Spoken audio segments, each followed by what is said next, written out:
Hello students, today we are doing second most important question and repeated in board exam.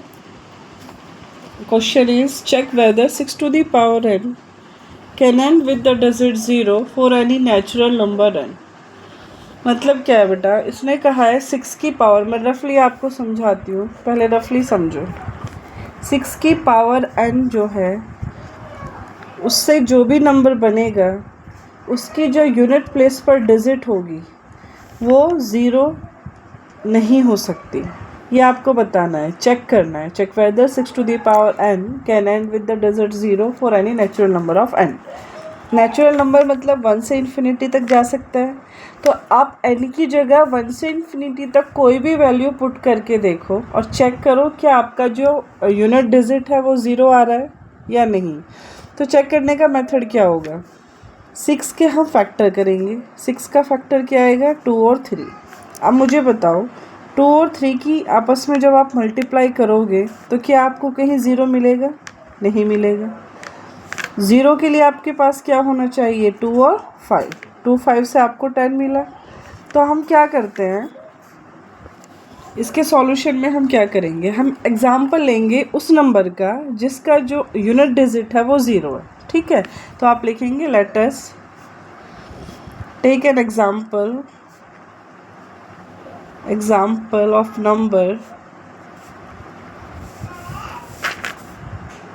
of number n with the digit 0। ठीक है, हम एक कोई ऐसा number ले रहे हैं जिसका यूनिट डिजिट क्या है, 0। तो वो नंबर हम क्या ले लेते हैं, एग्जाम्पल में हमने लिया 10। अब 10 के फैक्टर करो, क्या आएंगे, 10 के फैक्टर 2 इंटू 5। नेक्स्ट कोई भी नंबर लो, आप 50 लो, 50 के फैक्टर क्या होंगे, फैक्टर करके देख लो आप रफ साइड में। 2 से करोगे डिवाइड 25, उसके बाद 5 5 जा 25 और 5 1 जा 5। तो 50 के फैक्टर क्या है आपके पास, 2 इंटू 5 इंटू 5। नेक्स्ट कोई नंबर ले लीजिए, मान लो हमने लिया 100। 100 के फैक्टर करेंगे तो क्या होगा, 25 4 जा 100 होता है, तो 2 इंटू 2 इंटू 5 इंटू 5। अब आप क्या देख रहे हैं, एक पेयर हमें मिल रहा है, किसका, 2 और 5 का। इसका मतलब अगर 2 और 5 का पेयर है तो आपका नंबर जो है वो यूनिट डिजिट पे ज़ीरो आएगा। लेकिन हमारा जो नंबर है, हमारे पास क्या है, we have 6 to the power n। तो हम क्या करेंगे, फैक्टराइजेशन करेंगे 6 का। तो 6 को आप क्या लिखेंगे, यहीं पर मैं लिख देती हूँ 2 into 3 to the power n। अब 2 और 3 में 5 नहीं है तो आपको ज़ीरो नहीं मिलेगा। तो आप यहाँ पर क्या लिखेंगे, we have 6 to the power n जो होगा 2 into 3 to the power n है। तो in prime factorisation of 6, in prime factorisation of 6, the factor is 2 and 3. The factor are 2 and 3, but for one's digit मतलब one's digit 0 होना, but for one's digit should be 0,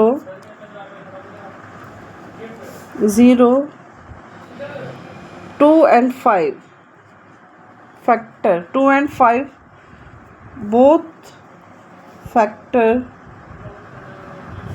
are necessary। ठीक है, अब आप इसमें अपने अनुसार लैंग्वेज लिख सकते हैं, ज़रूरी नहीं है जो मैंने लिखा है आप वही लिखें, लेकिन तरीका यही है। आप क्या करेंगे, सबसे पहले एक आपको एग्जाम्पल लेके चलेंगे जिसका यूनिट डिजिट 0 होगा, आप उसके फैक्टर निकालेंगे। आप देखेंगे वहाँ पर जो पेयर है वो 2 और 5 का पेयर है, बट हमारे पास क्या है, 6 to the power n। 6 का आप प्राइम फैक्टराइजेशन करेंगे, आपको मिलेगा 2 into 3 to the power n।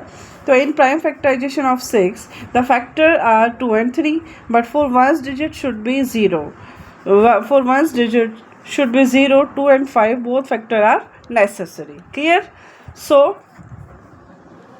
6 to the power n can never end, ठीक है, can never end with the digit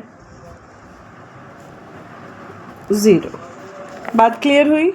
तो इसमें आपको दिखाना क्या है, एक तो ये तरीका आपका करने का है, आप इस तरीके से अपना सॉल्यूशन लिख लेना। और अगर आपको लग रहा है कि लैंग्वेज लिखने में प्रॉब्लम है, तो अगर आप डायरेक्ट भी करोगे उसके भी फुल मार्क्स होंगे। डायरेक्ट कैसे करोगे, आपके पास है 6 टू दी पावर n, आप उसका फैक्टर दिखाओगे 2 × 3 टू दी पावर n, ठीक है। तो आप अब इसके बाद आप लेके चलेंगे एग्जाम्पल, वही लैंग्वेज आपको लिखनी है। Let us take some example for ones digit 0। तो आप एग्जाम्पल आपने लिया 10 फॉर एग्जाम्पल, किसके लिए, once digit should be 0, ones digit is 0 आपने लिखा है।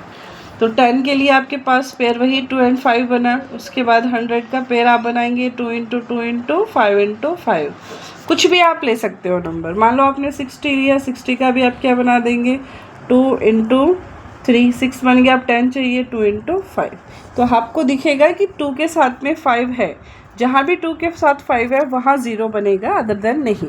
तो बस आप इसमें दिखा सकते हो ये लिखकर, इसका जो आपका प्राइम फैक्टराइजेशन है वो 2 और 3 है, और इसके लिए आपको 2 और 5 का पेयर चाहिए। तो आप अपनी लैंग्वेज में लिख सकते हो कि इसमें 2 और 5 प्राइम फैक्टराइजेशन नहीं है, प्राइम फैक्टर्स नहीं है, इसलिए 0 के साथ ही कभी नहीं एंड होगा। बात आई समझ में? अगर डाउट है तो आप मुझे कमेंट बॉक्स में डाल के अपना डाउट क्लियर कर सकते हो। मोस्ट इम्पोर्टेंट क्वेश्चन है। इसके अलावा आता किस फॉर्म में है क्वेश्चन, ये मैंने 6 टू दी पावर n किया है, 4 टू दी पावर n पूछेगा। और इसके अलावा जो अभी रिसेंटली ही पेपर हुआ है 10th का बोर्ड का, उसमें पूछा गया था 45 की पावर n। उसमें पूछा है कि 45 की पावर जो n है can never and with the digit 0, आपको चेक करना है। तो वही तरीका है इसमें भी। अगर 4 की पावर n आता है तो 4 की पावर n के आप प्राइम फैक्टराइजेशन दिखाएंगे, 2 × 2 की पावर n बनेगा। तो 2 × 2 में भी 5 नहीं है तो 0 नहीं जाएगा। अब 45 के लिए भी आप यही करेंगे, 45 की पावर n है, 45 के प्राइम फैक्टराइजेशन दिखाएंगे। कैसे दिखाएंगे, आप या तो डायरेक्ट लिख सकते हो अगर आपको आ रहा है, वरना आप साइड में फैक्टराइजेशन कीजिए। तो 45 है, 5 से डिवाइड हो जाएगा, 5 से करो, 5 9 जो 45, अब 3 से कर दो, 3 3 जो 9 और 3 1 जो 3। तो इसका फैक्टराइजेशन क्या बना 5 × 3 × 3, और पावर में है वो आपको लिखना है। अब आप यहाँ देख रहे हैं यहाँ भी 5 और 2 नहीं है, यहाँ भी 5 और 2 नहीं है, तो आप बता पाएंगे कि आपके पेज में फैक्टराइजेशन में 5 और 2 फैक्टर्स नहीं है, तो 0 के साथ कभी एंड नहीं होगा।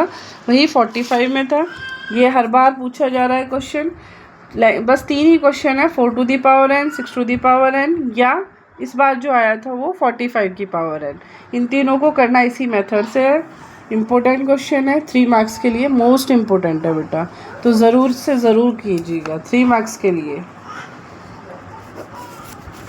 ठीक है। अपना टारगेट बना के चलो। फर्स्ट चैप्टर में हमने अभी जो पहली वीडियो मैंने डाली है उसमें हमने क्या बताया है कि किस तरह से हम इरेशनल प्रूफ करते हैं, और इसमें हम क्या बता रहे हैं कि जो भी नंबर हमें दिया है उसकी पावर n को दिखाना है कि can never and with the digit 0।